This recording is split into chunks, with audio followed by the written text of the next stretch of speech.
Hello, this is a short special. In these, I'll be talking about special editions, quirky stuff, and whatever may come with the books we are discussing in the videos. And this time, I will scrutinize the American edition of That Simple. Well, this is an American edition. As we see, the cover art is much different. Obviously, the usual UK versions have the Brighton pictures, normally on the first editions especially. Not much meaning probably in the States, so they opted to a simple road scenario with the car coming. $25, the price of it. The language is Americanized in it, meaning that American spelling is used, which actually I never agreed with, as I don't agree with the older UK versions of some American books. Make changes in these, and I always figured that an English book should be spelt in an English way and an American one should be spelt in an American way. But it's just me, probably, as a foreign weirdo. The rear cover is again the headlights of the oncoming car.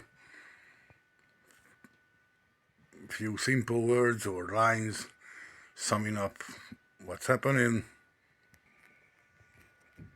It's again a first edition, first print in the United States, printed in the United States too. In the rear flap we see Peter James and a few words about him and his achievements.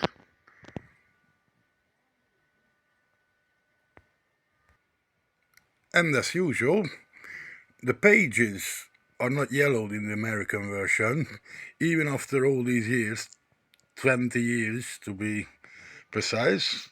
They seem, I think that's what they call acid-free paper, maybe. I mean, compare it to the original English versions or original publications. One can see the difference quite heavily of color, discoloration. It's very yellowed or browned, if you like, the English version. Obviously the paper is different. You can see, mind you, I like yellow stuff. I like this brown, yellowish discoloration, the age. But it's neat that the Yank version remains rather white. Like this, it's quite cool.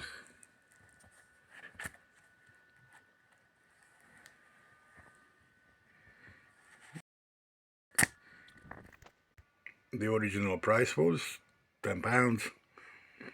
Don't ask me to tell you what it was in dollars in 2005. Probably 15-20 bucks. But yeah, that's the two books next to one another. They look quite cool, both of them. But I've gotta say I prefer the English version.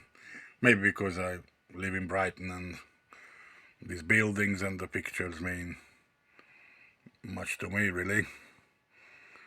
But I like the simplicity and new take on the American one as well. No problem there, actually.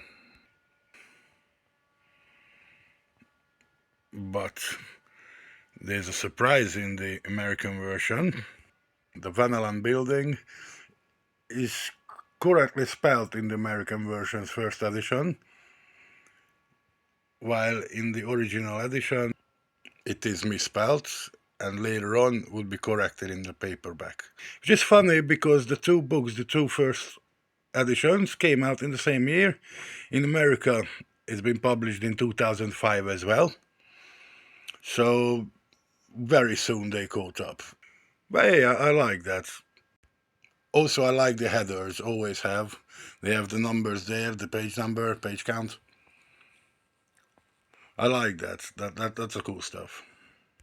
Why the Avalon building is important or not is just because I mentioned this in the deep dive video review.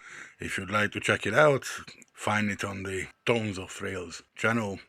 I'm sure you will, or you might have seen it already. That's why I mentioned the Vanillan thing in it.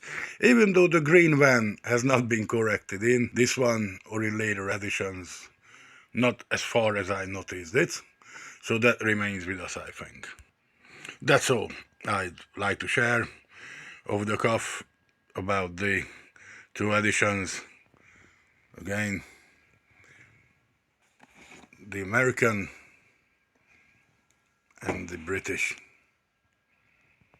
Well, cool, both of them, and of course, great book. Laters.